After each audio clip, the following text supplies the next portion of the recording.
He's saying the realest podcast in the world, the people's podcast, where people can not only learn and grow, but also feel heard and seen. I'm Osama. My name is Mohammed. Why are you laughing, bro? There's no laughing matter. Today we have an amazing guest for you. She actually reached out to us, hearing an episode that when we recorded with Lema. Today we have Zahra Al-Jabri. She is a mindset coach. She helps Muslims achieve their dreams, let them know their dreams are not too far away, and she helps them and coach them, make sure that their dreams are achievable, helps them with day-to-day activities. Zahra, welcome to our podcast. Thank you so much for having It's me. a It's a pleasure to pleasure to speak be with you. here. Myself and Muhammad are really excited to speak with you and get to know you more and like learn more from you. And I especially our audience, alhamdulillah, especially to do so. Feel free where Yeah, I'm feel excited free to where everyone share. can follow you and get more information from you. Sure. So on social media, I'm most active on Instagram, and my handle is Practical Muslim. And then if you search Practical Muslim, that is my company name, that's my website. And I have a free community that you can join off of Meta, so you can have access to all of my resources and not be being tracked. We just spoke to your husband. Alhamdulillah, it's an amazing episode, one of our favorites. And because of the information he gave us, the way he, just talked about everything, it sparked an idea in us.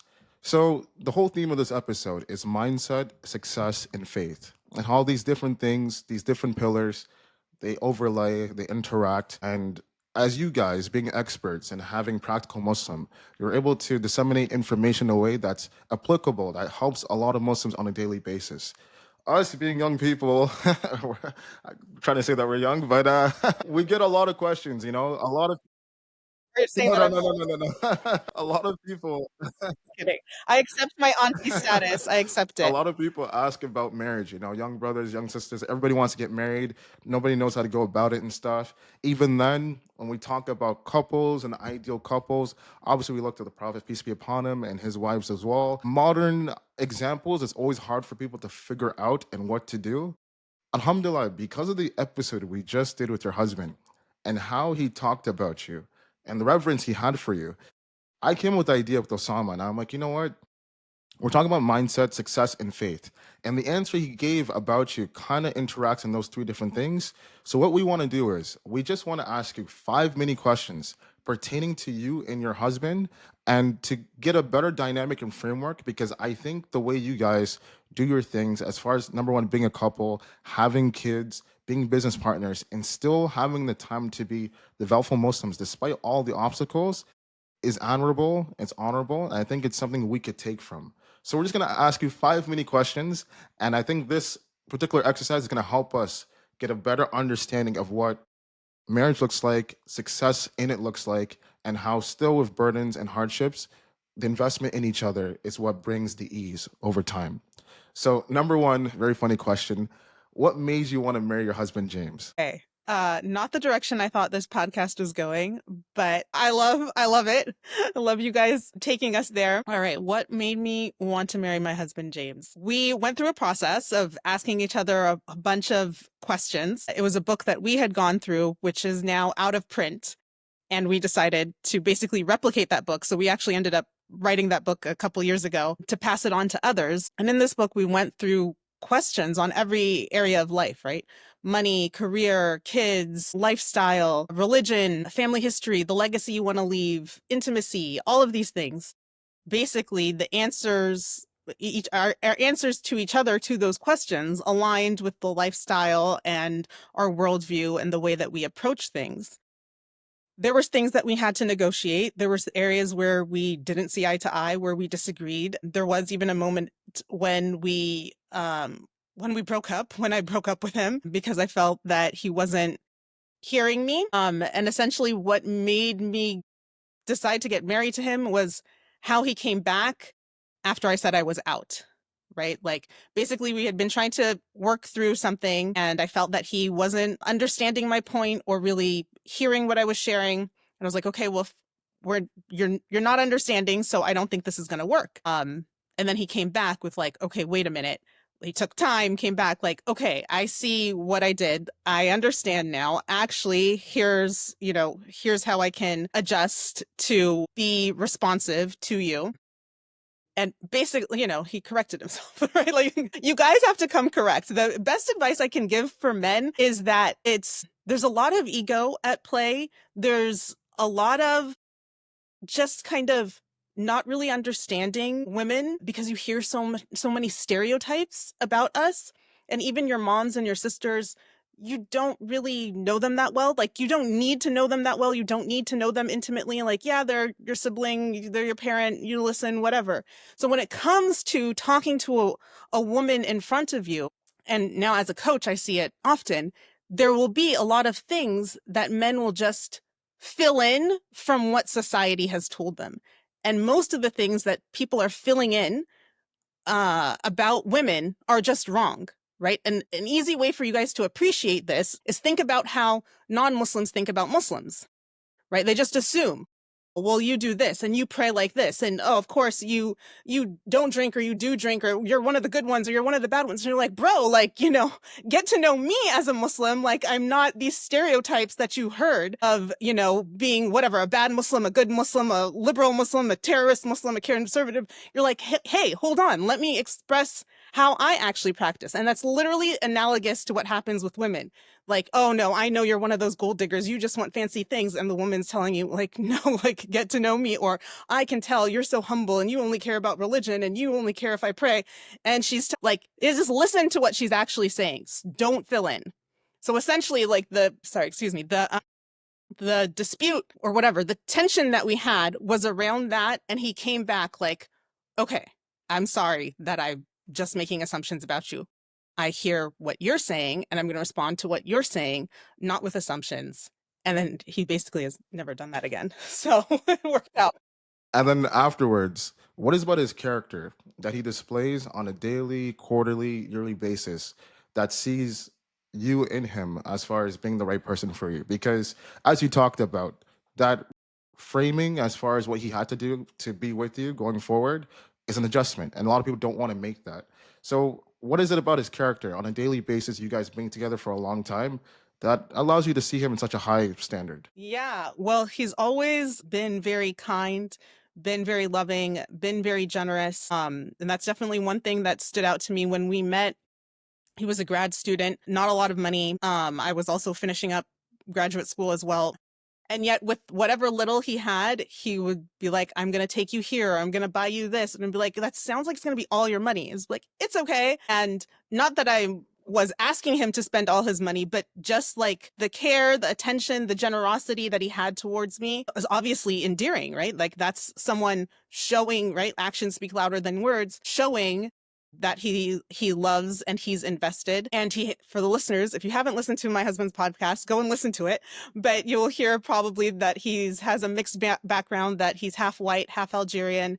He grew up in America and in Algeria. And so I think part of in his upbringing, he didn't have harsh norms of what it kind of, the machismo of either Americans or Arabs. Like, he didn't have either because of it. So he was gentle and kind and affectionate, which, I mean, I was kind of young when I got married, but still felt warm and playful in many ways that I still don't even see that many men doing now.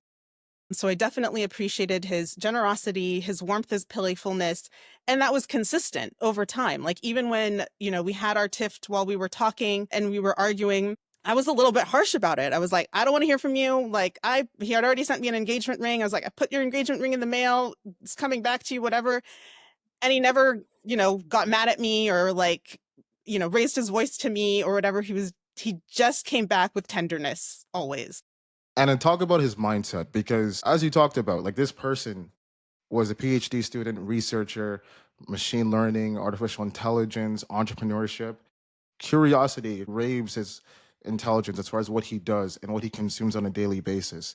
But even then, as far as wanting to be with you, what is it about his mindset that he exhibits on a daily basis that lets you know that you feel comfort and safe in knowing that he will make sound decisions, obviously with your support and judgment as well? That's such a good and important question. And I think for many people to hear this answer, right? Like, people talk about a growth mindset, but you want to see it play out. And when James and I were first getting to know one another, one example, I don't know if I should share it, but I think it's okay. One example is, like, he kind of he kind of was in like a little bit of a Salafi frame of mind, like a little bit harsh and conservative on some religious views. It was fine. We were working through them. But one thing that in particular bothered me was how he would refer to the kuffar, right? And he would just refer to the kuffar as like any non-Muslim, any, American person, whatever.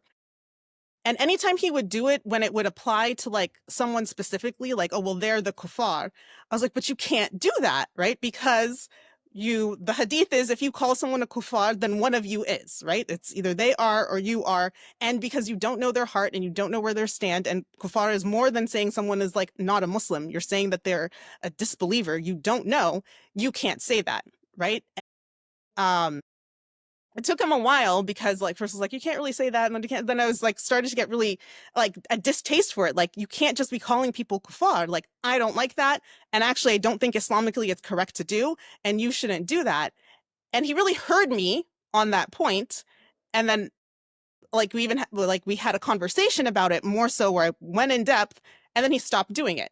Right. He's like, you're right. And so the growth mindset in action to see someone change from their view, like, well, I can just call these people kuffar to being like, okay, I can't throw around that term willy nilly was, I don't know how conscious, I mean, I think I was conscious of it because, and that's something I will say to the young women listening and even the men listening, like you want to pay attention that someone is taking into consideration your opinion. It is like, in my case, like I'm right. I'm right. What he was doing was not exactly correct, right? Like you should not just throw around the term kuffar, especially if you're directing it to a specific person that you don't know where their heart is. So to get the information, to realize that I'm right, and to change your behavior, some people are not willing to do that, right? Some people will stick to their guns. Like they don't want to be called out. They don't want to admit they're wrong, or they don't want to admit that you're right, right? Even if they'll, fine, I was wrong about that. But like, it's actually because I did my own reading and I discovered that Sheikh blah, blah, blah said,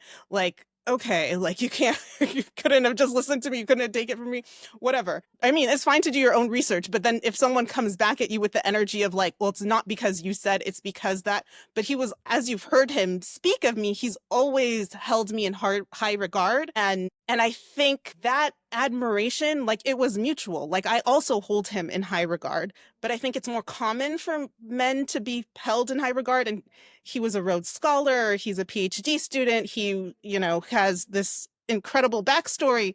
So I think he was used to people seeing him and being impressed and holding him in high regard. But I wasn't exactly used to that. Not that I was looking for it, but it was kind of like game recognized game. It was like, okay, I'm holding you in high regard because I see all these qualities about you and you're reciprocating. You are seeing how amazing I am and you're listening to me and your opinion is changing around things. And unfortunately, it's getting so much worse now with Red Pill and Andrew Tate and all of those things. There's a pervasive mindset just in general across the world because of patriarchy, because of all of the things that, like to look down on women and like that it's actually cool and good as a man to be dismissive of women and to not listen to women. That he had a mindset in general that was seeing women as valuable. And then in particular, of course, seeing me as valuable. And that is extremely attractive. If you want one way to stand out, guys, if you want one way to stand out amongst the crowd and you're worried about your height or your looks or your money or whatever, hold women in high regard. 100%, you will have a line of women out the door. And then for the last part, in terms of success in faith, he talked about an example. Before I even get to that example, as you know, he has multiple businesses. He's always been high regard in terms of what he's done, in terms of his intelligence and researching and stuff like that. He talked about an example where he got an offer at a job in terms of a AI tech company, and it could be a multi-million dollar, type of deal. And going into it, even though he's already successful in his own way and he was already doing his full-time business as far as coaching and clients and stuff like that, this would be a turn of direction. And even just giving out his name and being referenced, he spoke about you in this way, saying that she told me, my own wife told me, if they call you and you said that you got it, you've won. If they called and said they didn't get it, you've already won. So either way, you don't have to worry.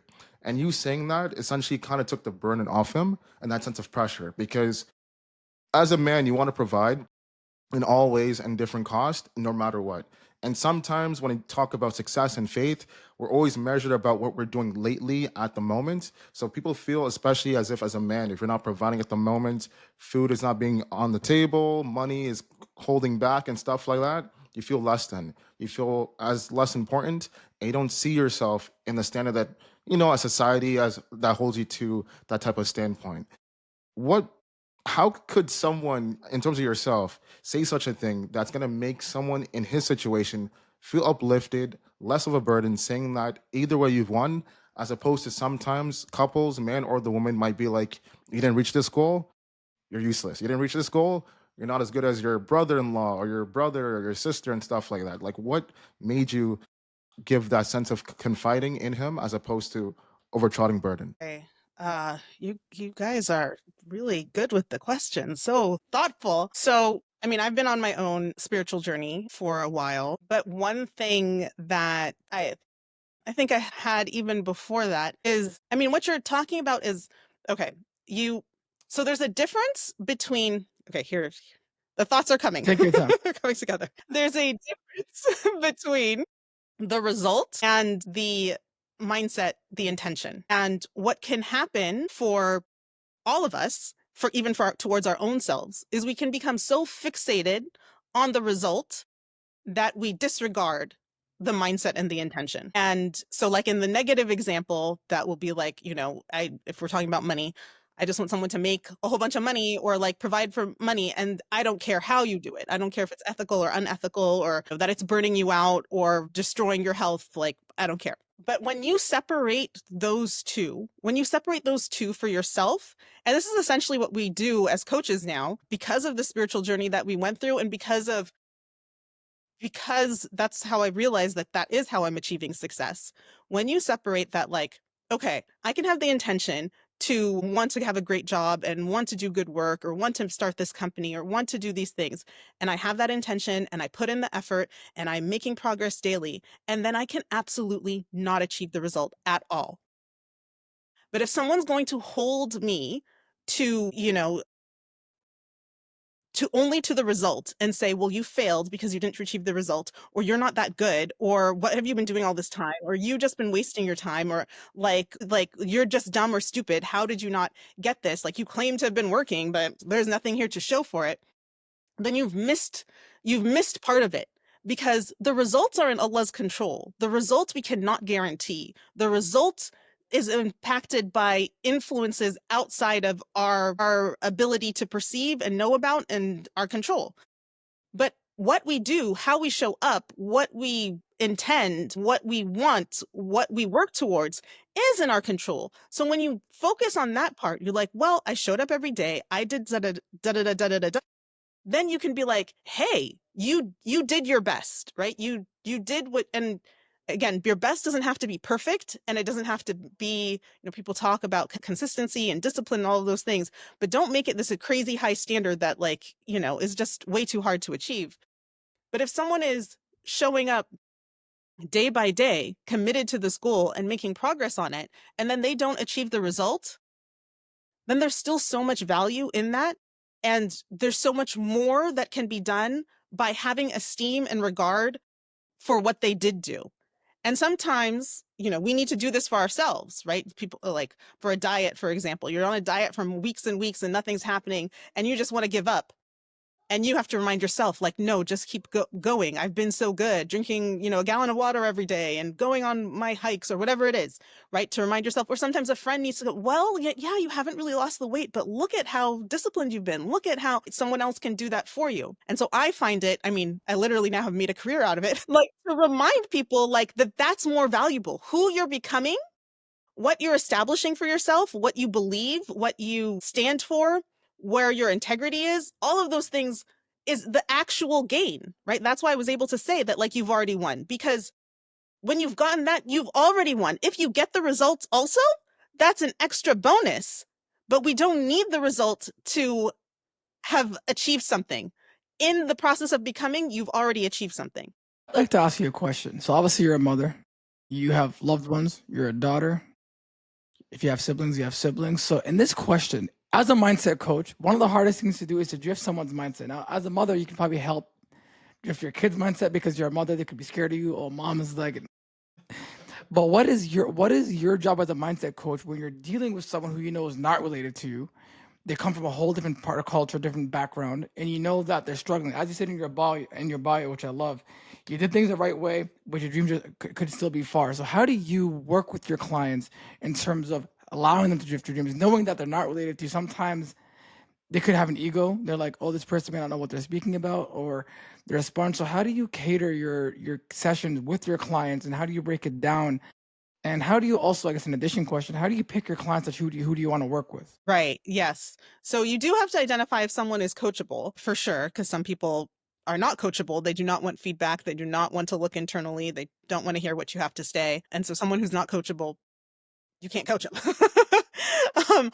They oftentimes they know, and they're not even going to come ask for help because they just believe Yeah. nobody can help them. They got it all figured out, or they're going to turn to something else. But most people are coachable, and most people will reach a point where they recognize that they need help, either because of burnout or depression or anxiety or just stress, or like banging their head against the wall. I've been doing it this way 10 times and it hasn't worked. Like, I need help. But to your other point of like, how do you coach someone who's not related to you? It's so much easier to coach someone who you're not connected to, right? Like, they even have that term, the stranger effect, that, like if you're sitting on the subway or a bus or traveling on the airplane, you might be more inclined to tell them about your troubles or your problems because they're not related to you, and you can share it with them, and they're not, but actually, right? Like, you didn't make that success because didn't you do this thing in high school and blah, blah, blah, like all the things your friends and family know, right? Well, yeah, it serves you right because you were messing around in school and didn't. And so it's easier to tell someone who doesn't have this whole breadth of knowledge of everything about you. They only know the little snippet of what you're telling them. And then so when you hear that feedback back from them, like, okay, it's not biased with about all these other things about me. It's really just feedback based on the information I'm giving them. So it is easier for people to receive coaching from someone that they don't know. I definitely can agree with you because I realize sometimes when I'm me personally when I'm like giving this is just advice. I'm no coach by any means, not my job. Sometimes when you're giving someone advice to a loved one, like a family member, you're a little bit more subjective because you're a little bit more emotion into it versus someone who you don't even know. It's like it's objective. It's like this is what you have to do. This is what you have because you're a little bit more harsh, which I do agree with you 100%. Like I think I realize sometimes I'll talk to my siblings or like my cousins, you sugarcoat things. You're like, oh, you're not trying to hurt them. You're trying because you want to have this communication with them.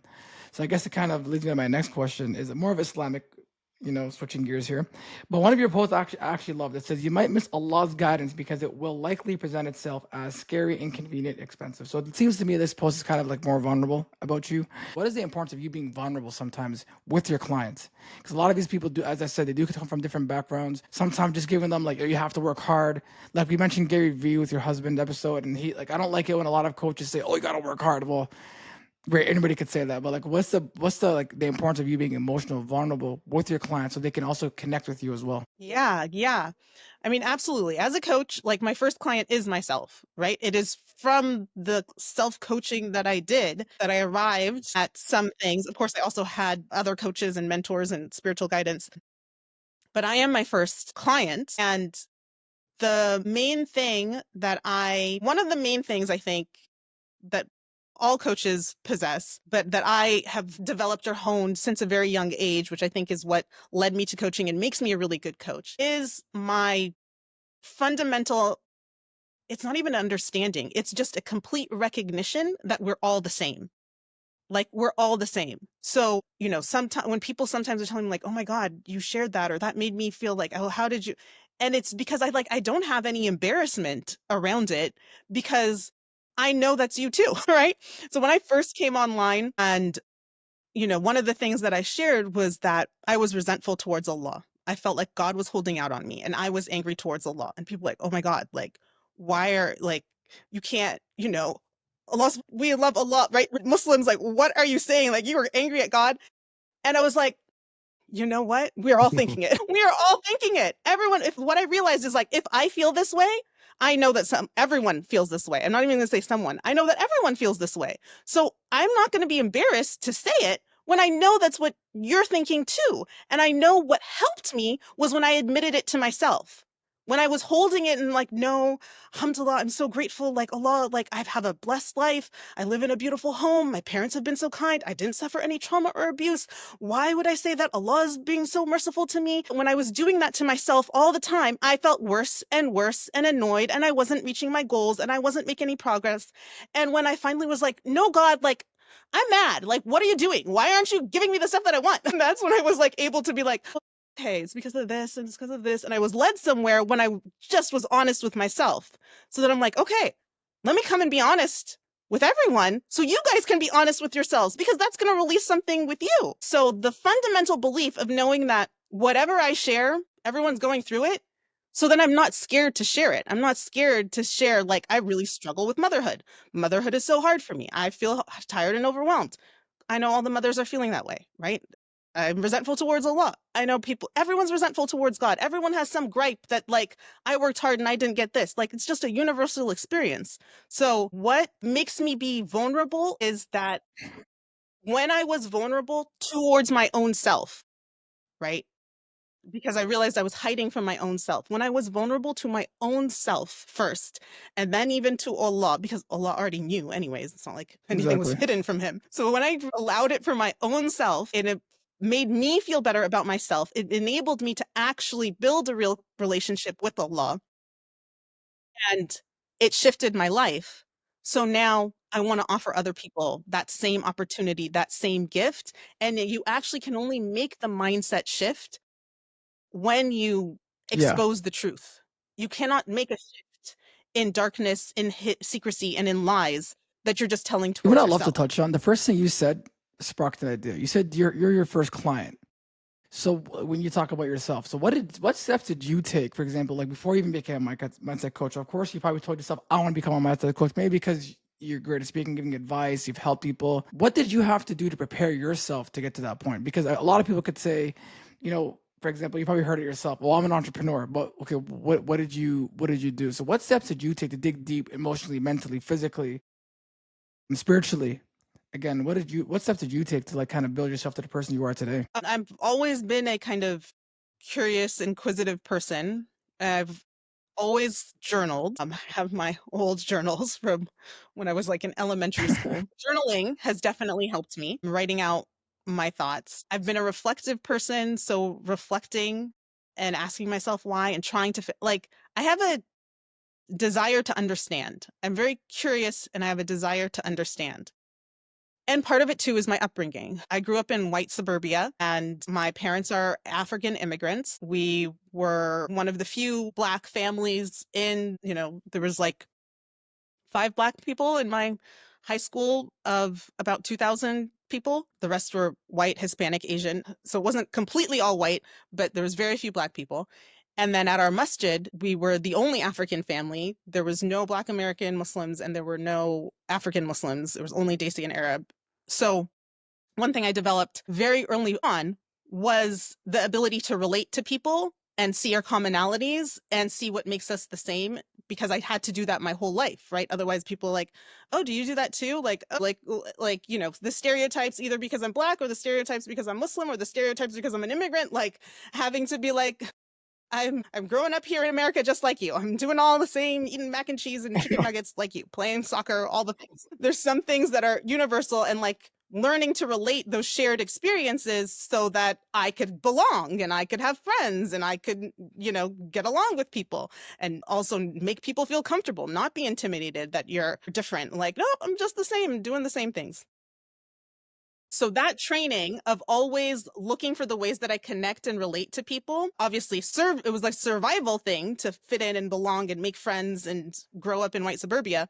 But then it trained me to be curious and reflective, right? Because I'm always looking for, how are we related? How are we the same?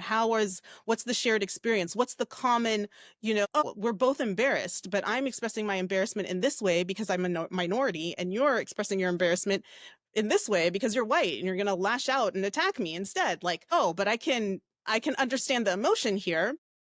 And so it also made me very observant, right? Being an other, you do end up observing more because you need to observe to, right? It's kind of like a safety thing to be safe in the environment. How do I engage in this environment so that I will be kept safe?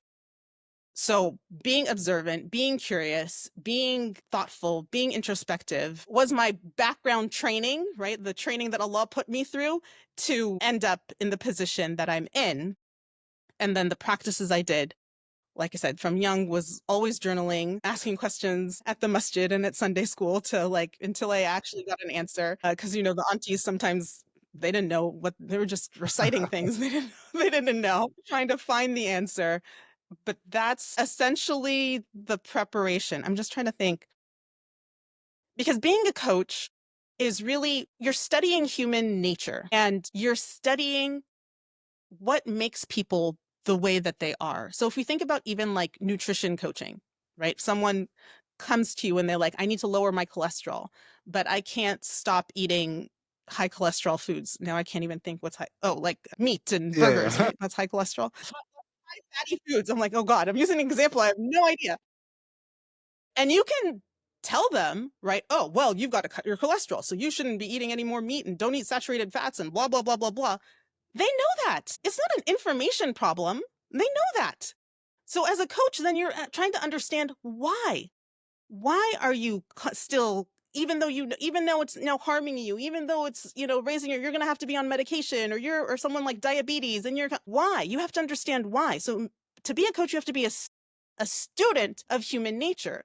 And so in that example, like with a nutritionist, maybe you would find out that when they were a kid, they didn't have access to meat. And so now that they're an adult and they're making money, they do. And they feel like, well, if I don't eat meat, that means like I'm poor, like when I was young, but I'm not poor. I'm rich. I can eat meat every day. And so it's a psychological issue and a mindset issue and an abundance idea, right? A scarcity idea, all of these things that are at play that's making them constantly reach for high saturated fat foods. So then you address that. Like, okay, well, yes, you are an adult and you can eat whatever you want. And it doesn't mean you're poor if you're eating salad. It doesn't mean you're poor if you're eating beans and rice. It means you're being, right? You work there on that issue. But if you're just going to come at them like, you're not supposed to eat that, they know that. Like people know what they're supposed to do. Right? Nobody's dumb. Nobody's like completely oblivious to like, I don't know why I keep going out with unavailable men or women. I don't know why I keep, failing at every job I have. They know. They know I keep procrastinating. I keep, messing up on my diet. They know what they're doing wrong. So then the question becomes why? Why? And because my background of just being observant, curious, inquisitive, and determined to find, I need to understand why. Why are you doing this? Because you know you're not supposed to. So why are you doing this, right? It started with myself, right? Why am I doing this? Zahra, you know you're not supposed to do this. Why are you doing this? And I'm doing it because of this. Okay, let me work on that and then change behavior. So that's what makes me a really good coach is that I will go deep with the person. We're not going to stop at the surface or we're not just going to do the basics because literally everybody knows everything to do to have a good life. It's public knowledge. It's preached. Gary Vee to 2-year-olds will tell you the same thing. You're eating too much. Like, right? Like it's not a mystery what you need to do to be healthy, what you need to do to have good relationships, what you need to do to make money, what you need to do to, have good physique and, hygiene.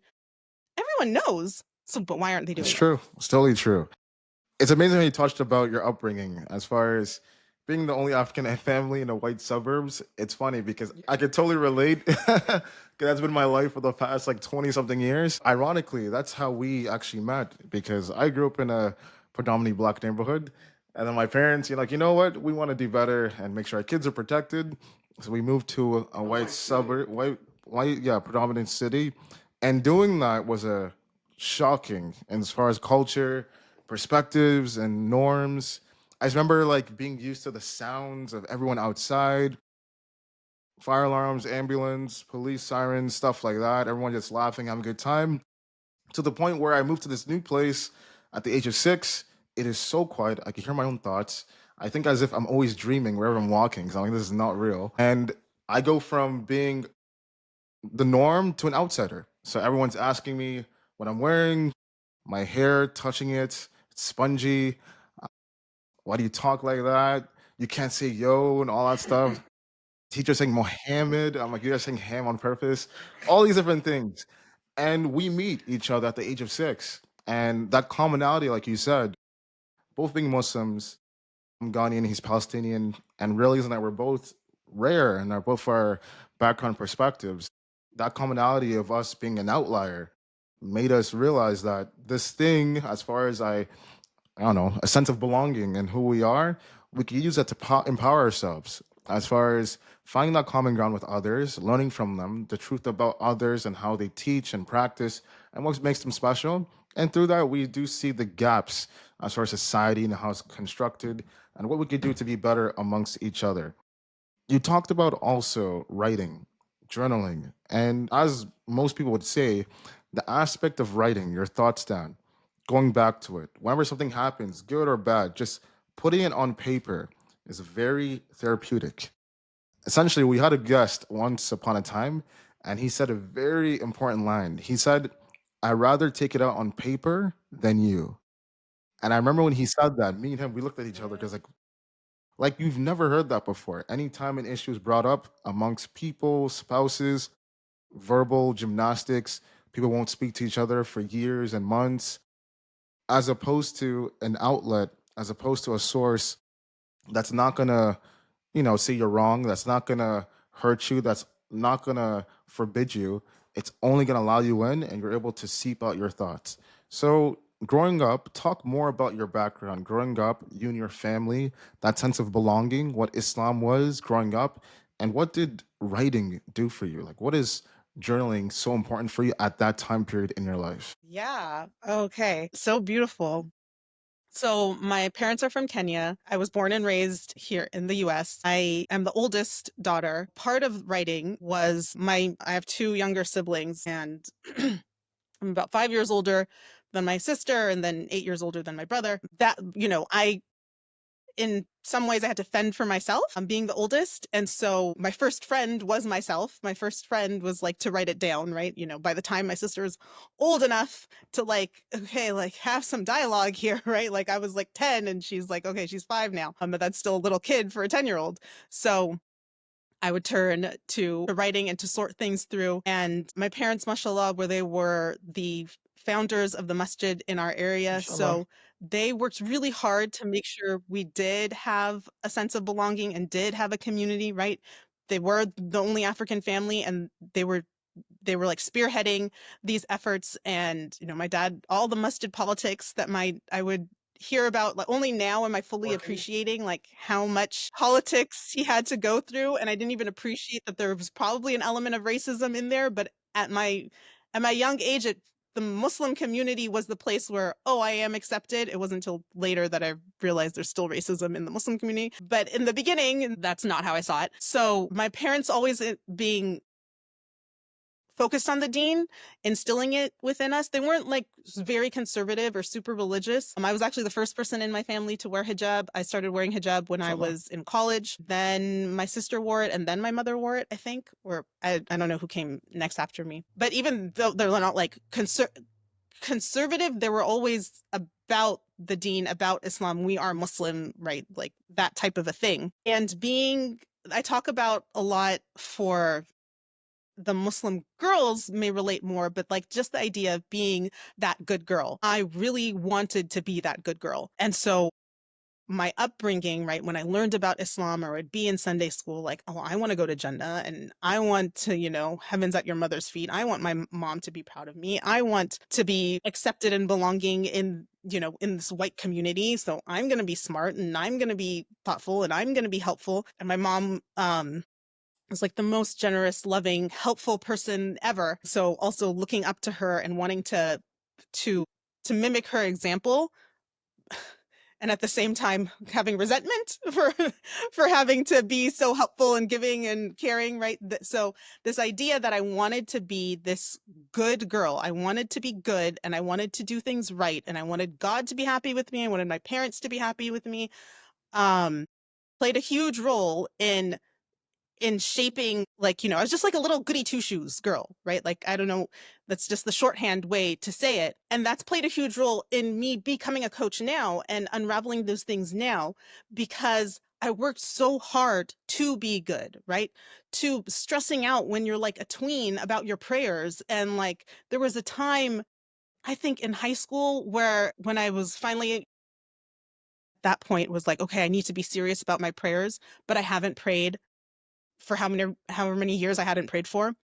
Because I'm going to pray every prayer, two prayers, right? Two fajrs, two dhuhrs, two asrs to make up for these years. And like doing that, like as a teen, like, okay, mashallah, the youth, be on your, all of the things. I just wanted to do all of the things and thinking and believing that if I'm so good, right? Like things are going to be good for me. I am going to be good. I am going to be liked. I'm going to be loved. I'm going to have all of the things. Even though at that young age, I don't think I fully understood exactly what it was that I wanted, but I understood it to mean like you'll get goodness in return. So I'm kind of deviating from your question, but I think it's helpful in terms of what I do now as a coach for people to understand that part of what happened to me was that as I got older and then, I went on to law school, I got married, I started working as a lawyer, I started my own modest fashion e-commerce, and then things were not as easy. The results where we talked about having the intention, doing things, is not getting the results. Then I started not getting the results, right? Like my business is not doing that well.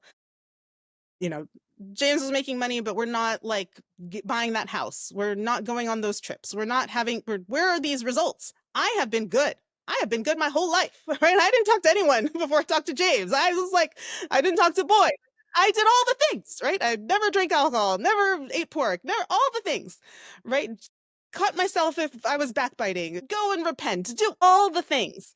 And so then feeling frustrated, like, where are my results? I am due. I am owed. I thought I was promised, right, this good thing. And having to, again, my determination of like, why? Why am I not getting the stuff? Like, why, God? Like, you told me to do blah, blah, blah, blah, blah. I did it.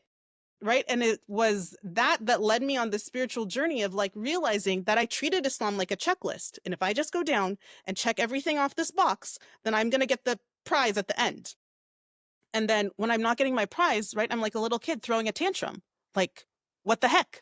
What the heck? Well, I did all this for nothing. Like, I didn't want to do half those things. Like, right? I didn't want to wake up for Fajr when I was a teenager. Well, what are you talking about? So to understand, first of all, that why I was doing things and how I understood things was fundamental missing piece, right? The way I was taught Islam was that like you have to do these things or God's not going to like you or God's going to punish you or you're going to go to hell.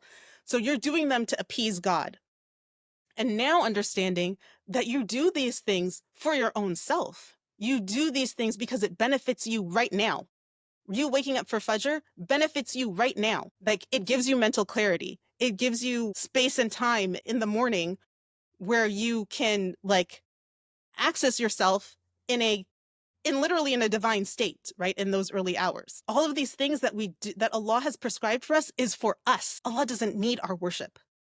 Allah doesn't need our efforts. Allah doesn't need me to do this checklist. Allah has no need for me. I need to do those things because that's what's going to give me peace. That's what's going to give me clarity. That's what's going to give me understanding. That's what's going to give me direction.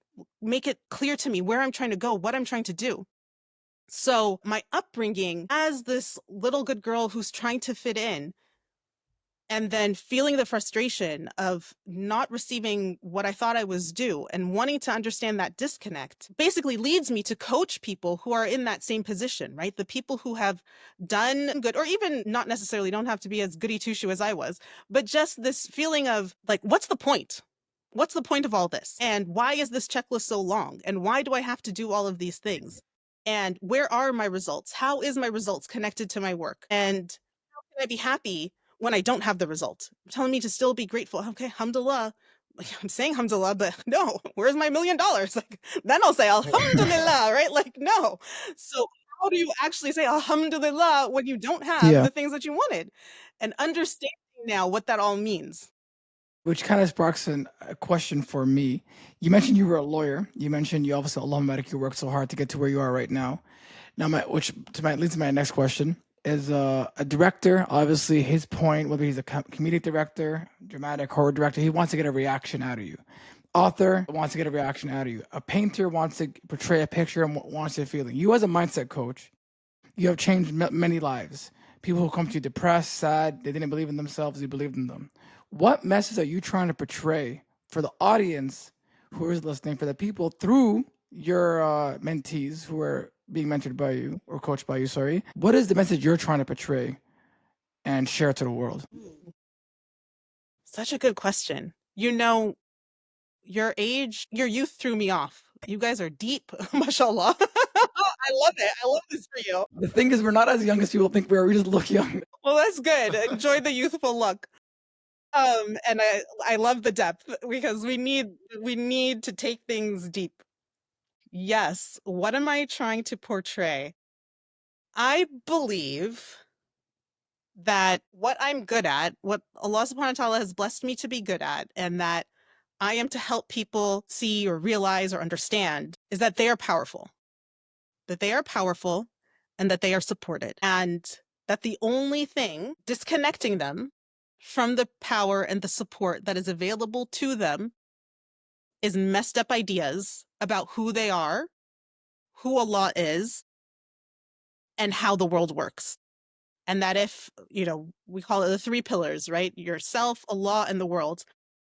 If you can reframe how you see yourself, how you view Allah and how you connect with Allah, and what you think the world is, how do you think the world will respond to you? That is the message of Islam. I believe that the message of Islam, that the Prophet ﷺ came to teach us, we, especially for us Muslims in the West, that I can most speak to as myself and my clients, is that we've received it now as a checklist. Halal, haram, do all these things, do these extra things for extra brownie points and good credit, right? Do tahajjud and do blah, blah, blah. And that when you make it transactional, when you make it a checklist, when you make it a set of rules, that you misunderstand those 3 points. You misunderstand who you are, you misunderstand Allah, and you misunderstand how the world works. The Prophet ﷺ he received a message that told him that he's not who he thinks he is. Actually, you're God's divine representative. And actually, the way that people are operating is not right.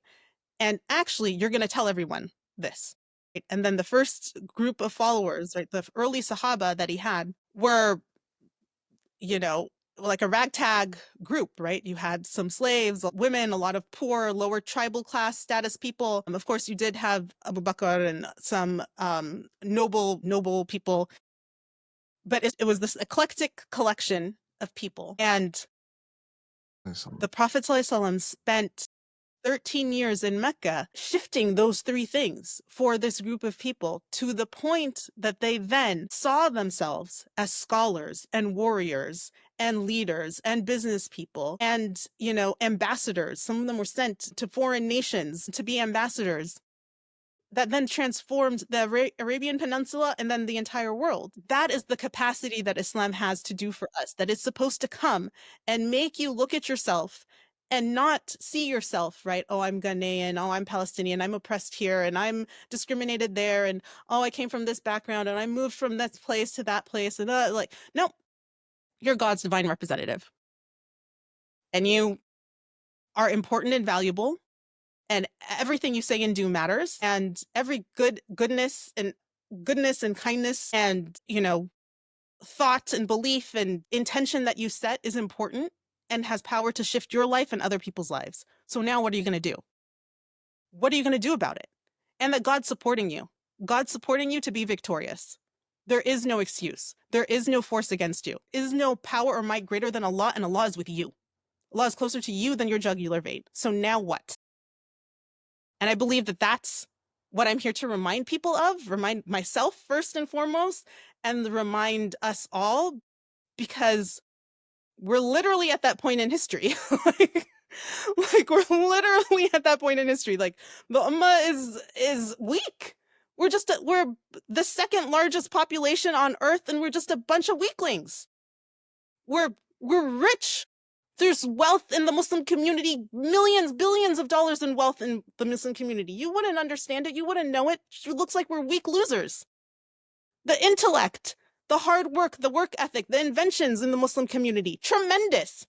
Where are we? Starting what company? Leading what thing? What? Like, we literally have taken all of our morality, our ethics, our God consciousness, our talent, our skill, our hard work, our inventions, our creativity, and be like, well, let me just get a job and let me just work at this place. And oh my God, let me not get persecuted and let me not make too much of a fuss. And maybe I can, work my way up this little company and get a couple of bucks and buy a house with the white picket fence, right? Like, we bought into the American dream and the Western dream and the girls with their purses and the guys with their cars. Like, what? We're literally supposed to transform the world.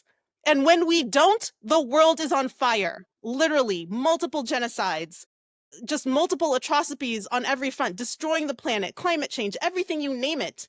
Because we just have decided as a community to make Islam a checklist and actually make it, we've turned like to this false humility and this idea of righteousness as being small and that nobody is kind of bothered by me. When literally the Prophet ﷺ came and just pissed everyone off. Like, shut up. We're like, literally, shut up. Stop talking about this. We're going to kill you. Shut up. And now as Muslims are like, okay, well, let's go to the town hall meeting and let's make sure we have a protest and that the protest is following all the rules, guys. We can't, that's, what? What? That's not what we're here to do. Yeah.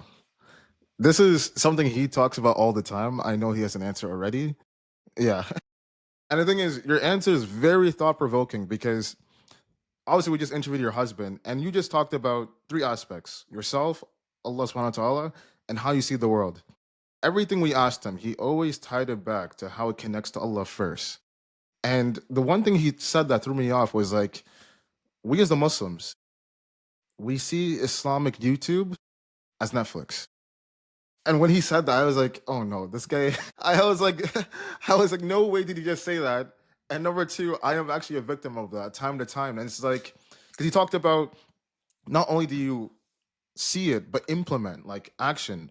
And what you just said, as far as how everything ties in, it goes to this point. Uh, Alhamdulillah, you said you're a lawyer. Obviously, to become a lawyer, you have to pass the bar. The amount of work, the amount of research and papers and just assignments and just the amount of time you have to cram in order to become success and pass the bar to practice. Few people are able to do it. You've done it. In terms of James being a PhD, you have to create a paper, a long research paper, and then give a dissertation. And if that passes through, you hold the title of PhD in your specialized field. Even like my Osama's father, like he's an engineer, right? Few people become able to become engineers. It's very tough, it's very hard. But once you do and you pass the examination, you have this ring that you're able to hold. Obviously, everyone knows an engineer, alhamdulillah. We invest so much time, years, and mental capacity into these things. And alhamdulillah, there's no problem with that, obviously, because through these things, we're able to provide and do good by our families and the community. But the investment in the time in ourselves, as far as who we are inwardly and how we see the world outwardly, very small. And this is most of the time why, when things happen good, we say, Alhamdulillah. When things happen bad, we point at the other person and say, this is all your fault. You don't know what you're doing. It's funny because you said your parents owned the masjid, mashallah. I can only imagine the fitna your dad had to deal with coming to parking alone. But when it comes to investment, we do not invest in ourselves. We really don't know what makes ourselves happy and sad, up and down. We don't know the frame and the root, like you talked about the nutritionist example, that ties back into how you might see women in such a way, why you might perceive people to look down upon you, you might have bad self-esteem. So, and James talked about like the whole negative aspect of coaching the Muslim community. Like people think they don't need it, they can rely on YouTube and stuff like that because, and essentially in a way, they don't see you guys as a way to help. They might see you guys as a person that's only telling them things that they could do that they could have done themselves. Like, why do I need to rely on you guys? We don't have time because we have work, we have kids, we have family. Coaching is a good thing because everyone has a coach, and James talked about it before. If we really do not know the ins and outs of what makes us good versus bad, and we have problems all the time in different ways, why should we, number one, invest in the time of knowing who we are, getting to know ourselves inwardly? And two, how can we remove the negative biases we hold towards people such as yourself and your husband that's only trying to do a positive work in the community and a form of dawah to make sure that our lives are more easier, more coherent, and most essentially at peace and at ease if we abide by the training and the experts that you guys are, no different as to how we rely on PhD lawyers and engineers to take care of the world in the way we see it. Yeah. Um, okay. Again, so good. So the thing that we have to kind of start at the foundation is that people are dangerous. And I mean this in a like positive way. We are dangerous because we have the capacity to be true representatives of God.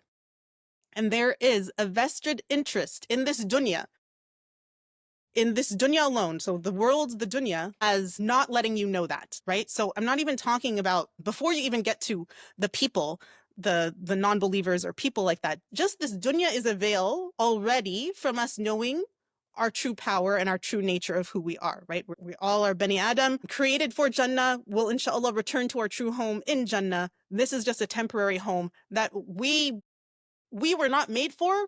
We don't necessarily fit in. Everyone has that feeling of like, I don't belong here, like something's off. Like, when will this life be over? Like, what's the point of all this? We all have that feeling because regardless of what we consciously think, our spirit innately knows, I was not made for this. I was not made for this dunya. I'm made for Jannah. So this is dangerous. This fully understanding this, fully appreciating this is dangerous for the dunya and for those who want to make dunya their home. So right now, right, the billionaires and all those people, they want dunya to be their home. They don't want you to know or really appreciate that this isn't your home because that makes you dangerous. That's a threat to the entire system. That is why Islam and all of the prophets have been opposed, because any power that is already established, like, you're disrupting my power. Now, if people don't come to Mecca to, bow to the idols and do their things, you're disrupting my commerce, you're disrupting my authority, you're disrupting us being the leading tribe, you're disrupting whatever, right? That's why America's literally having a hissy fit right now, like, oh, we're supposed to be the best nation, we're gonna throw tariffs, and like, oh my god, people don't like us because you're disrupting. Like, if you think there's China is powerful or another place, or you would move somewhere else, it is dangerous for people to know that. So the why this is important, right? Why Islam came is to break us all out of that spell, to awaken us to the truth, to alert us so that we can navigate this dunya. Like, the dunya is here. If you're absorbed in the dunya and think, well, I need a job and I need to make this money and appease this person, or they're going to kill me, or they're going to hurt me, or they're not going to have food or home or whatever, you become a slave to the dunya. You have to do everything that the dunya is. I can't go to Jummah because my boss will fire me. I can't go to a protest because they're going to find me on Meta. You can't do anything because you believe in this world. You believe this dunya has the ability to destroy you or harm you or affect you. But when you don't believe that, you're floating above the dunya, right? Like, that's the example of the prophets, peace be upon them all, that Allah is giving us. The rules of the dunya even no longer apply. You can walk through the sea. You can walk over water. Miriam can be receiving fruits out of season. Like, it no longer applies to you because you believe in something else. And so for the powers that be, this is dangerous.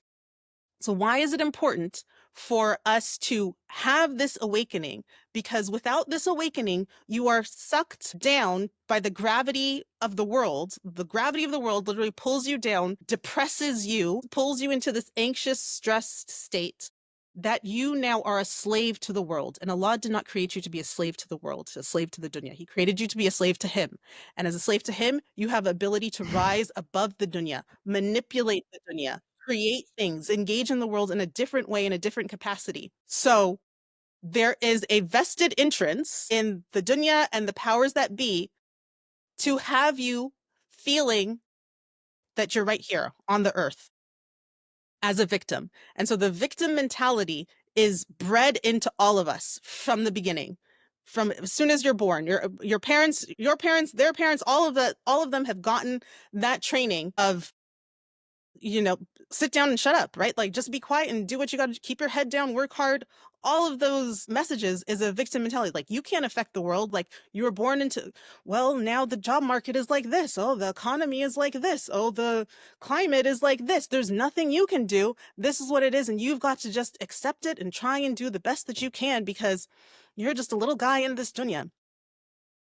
So the allure of the victim mentality, the reason why it's so compelling and why most of us fall into it, at least for the beginning of our lives, and then usually many of us break free from it, is because it feels like it absolves you of responsibility. It gives you an excuse.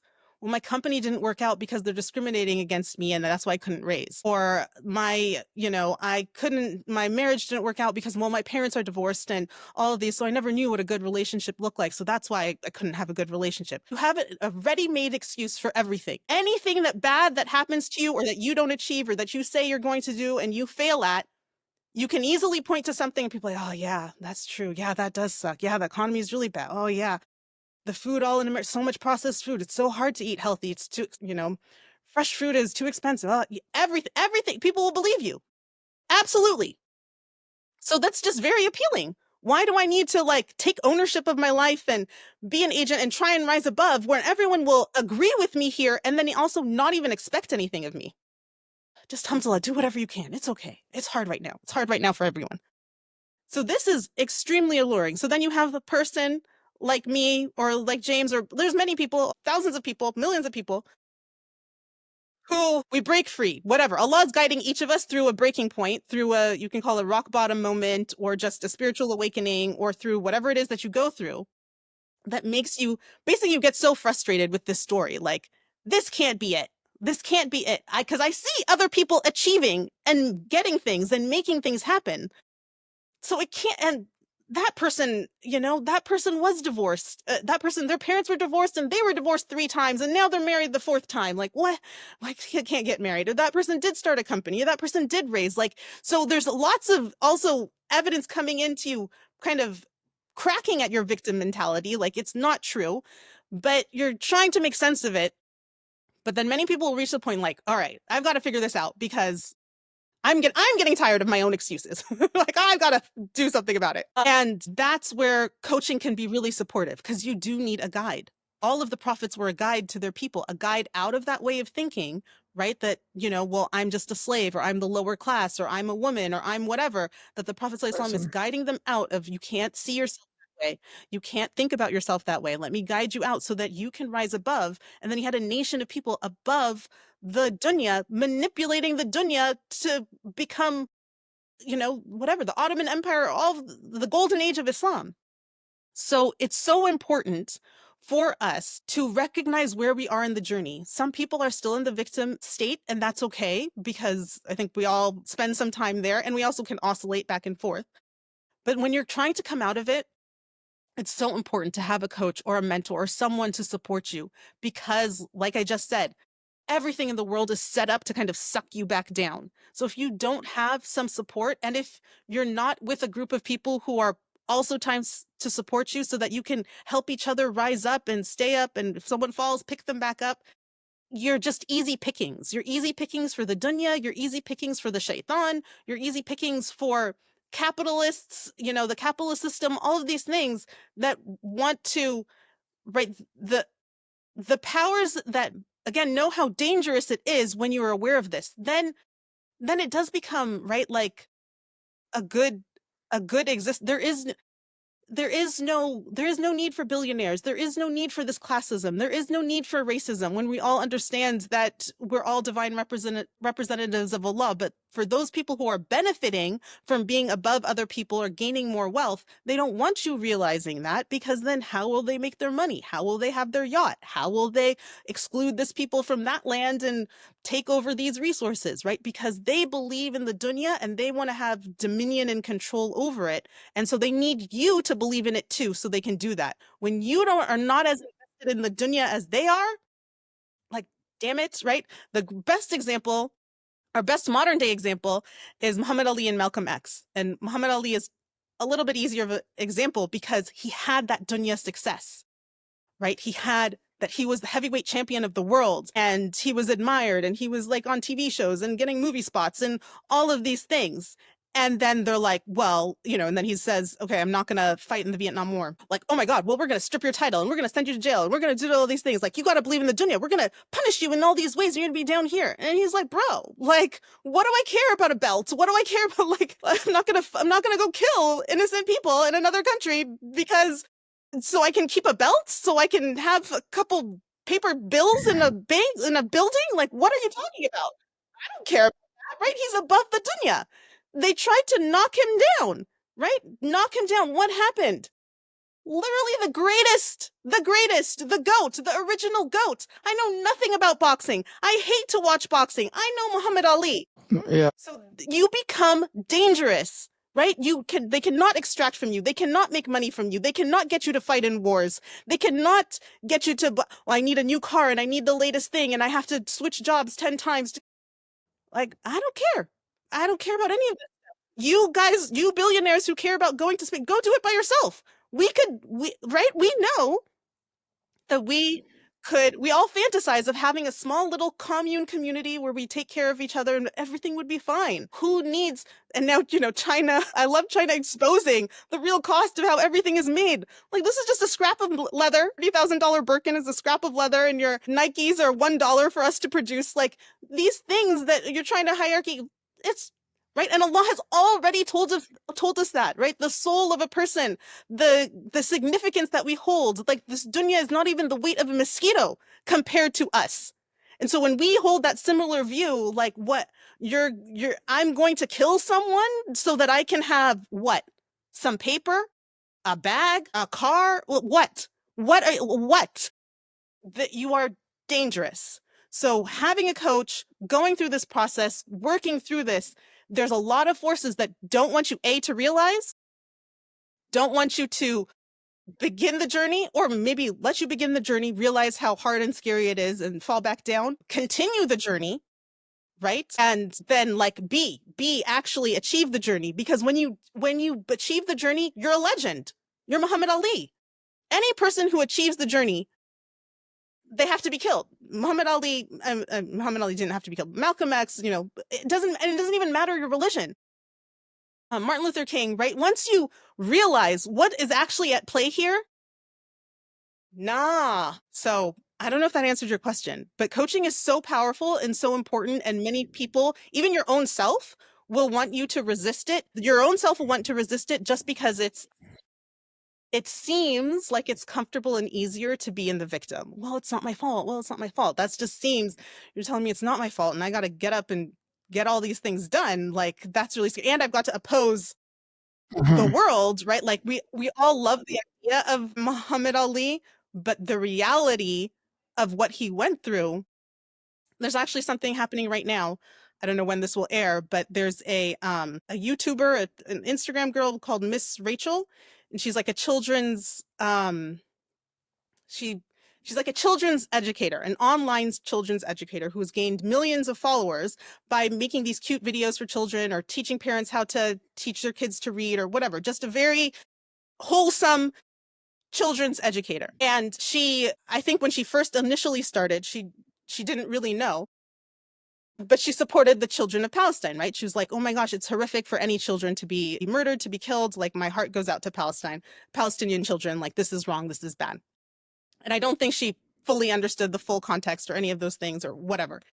And now she is having the full wrath of the Zionist agenda on her, right? Like, they're lobbying against her. They are having government agencies investigate her business, her YouTube channel. They're petitioning YouTube to take down her channel, the full wrath. So when you get the full wrath of the empire against you, it's not easy. Right? And same thing, Muhammad Ali had the full wrath of the empire against you. So we kind of glamorize like, oh, wow. But when you're in the heat of the moment of it, you have to, right? Like, I don't know if you guys saw that movie where Muhammad Ali and Malcolm X and I don't know, two other people, there was one night where they all met. But like, you have to be surrounded by people in that same spot, in that same place, so that you can withstand it. And so that's part of coming together. I mean, that's why meta is censoring. That's why groups are being observed and watched and all of those things, because they don't want you to have support. They don't want Yeah. you banding together, all of those things. No, That was a one lot. of the Sorry. greatest friends by all means. And honestly, there's so much to say. I actually have another question for you. I know I also want to be respectful of your time, but I loved your answer. I know he did definitely. You said a lot of things I really want to touch on. The first thing I want to touch on is you said, be a slave to Allah, don't be a slave to society. Because society teaches us that you graduate school, high school, go to college, get your degree, then get married by a certain age, have kids, and that's it. That's what life is, right? Then we have this contradiction or misinterpretation between success and failure, that you're not allowed to fail.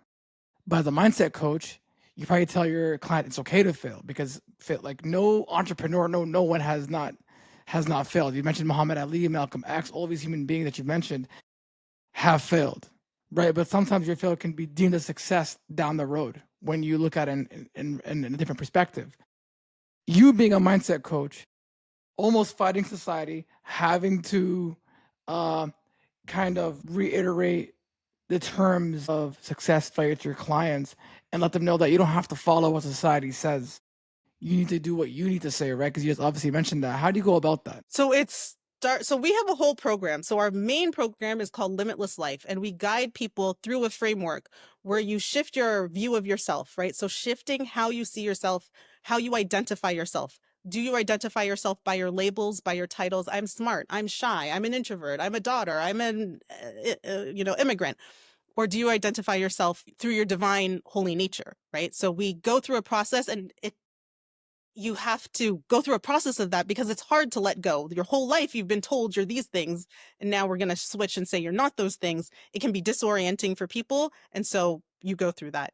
And then shifting how you view Allah, right? Many of us have been taught to relate to Allah and taught to understand Allah in kind of just a harsh punishing way, right? Or out of fear, right? To worship and to be obedient to Allah and to look towards Allah with fear. Of course, there is some love, but overwhelmingly the fear is more. And that's in part, just like I said, because of the dunya. The dunya benefits us from being in a fearful state. So perceiving Allah in that fearful way just ends up going hand in hand. And then how you see the world, what you see as available to you in the world, or how the world will respond to you. How, will the world be responsive to my ideas, to me in the marketplace, to me as looking for a spouse, to me, right? Many people, especially where there's a crisis in all of these things, nobody wants to marry me. Nobody wants to give me a job. Why do you feel that nobody? Because you see the world as hostile and against you. And those three things are connected. So we go through a process of shifting your perception and your beliefs and your thoughts in those three areas so that your mindset will shift. And that's what it takes to grow. You have to be broken down in a way that's going to allow you to see what your flaws are as far as what you want to do in terms to grow. And by having those around you that are experts, that are in the field, that sees ways and aspects that's going to allow you to shift your mindset, action implementation that's going to allow you to do better than before. I think anyone would not disagree. I think it's just letting go, you know? And by doing that, you will become more bold in terms of confidence, awareness, and also success. And this is the reason why having you on today is such a powerful conversation, because you take us on a trajectory of your life story, as well as the intricate nature, as far as what journaling does for you, as well as how society is tied in and what connecting to Allah, also being aware of yourself and also your sense of belonging in this world, this unifying ideas and also this change of guard could really change someone's ideal forever. And that's why we thank you. And that's why we thank you so much for stopping by, as well as James, because you guys are doing the work, you guys are in the field, and you guys are also reinvesting in yourself, in each other, as well as in your clients. And that shows and success you guys have. So inshallah, may Allah give you guys some more success. And So I just like to say a couple things. First, I want to add on. I loved your answer regarding what you just said to my question. I think I definitely do believe that, because it's funny, because when I was 6 years old, I was always anti-school. Now I want to say education. I believe education is important. Whether you learn it from yourself, you learn it from you learn from. I think education is important. However, I've always been someone who believed that success is not like one way. Success is multiple ways.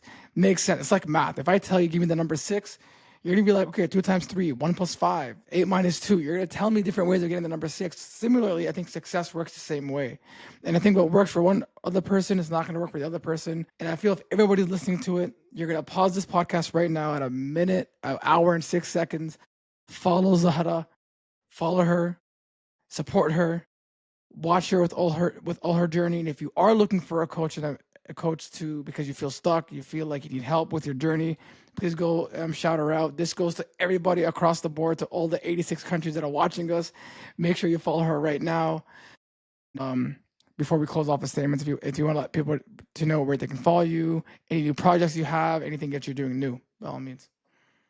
Yeah, so reach out to me on Instagram at Practical Muslim is my handle. You can Google my name, Zahra Al-Jabri. It should pull up all the things. I'm most active on Instagram, and then I have my own website, which will show you all my coaching programs. And I recently launched a private community, which is free, which I highly encourage you to join me there because, again, we don't know what Meta is doing. But yes, I want to specifically talk to or call out the high achieving, accomplished Muslims who just know that they want so much more for their lives.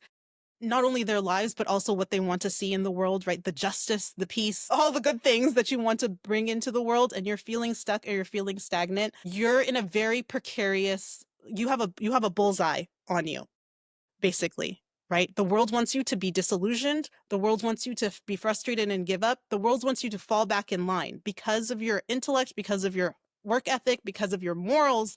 You are extremely dangerous, and they want to lure you with a job, with a just work here, just do this, just it's okay, just go on this trip, just do this vacation. And if you really are feeling like, there must be something else, and feeling like I'm trapped. Actually feel trapped by my success. I can't quit my job. I can't do these things that I want to do because I need to stay down here with the dunya, or I'm going to be homeless and my kids will be, whatever. Reach out for coaching because you are the biggest liberator of yourself and the rest of the world, because you already have the skills and the tools and the track record of creating things, building things, working hard, being in companies, all of these different things that you've done, the doctors, the lawyers, the engineers, that set you up to be a leader of a new way.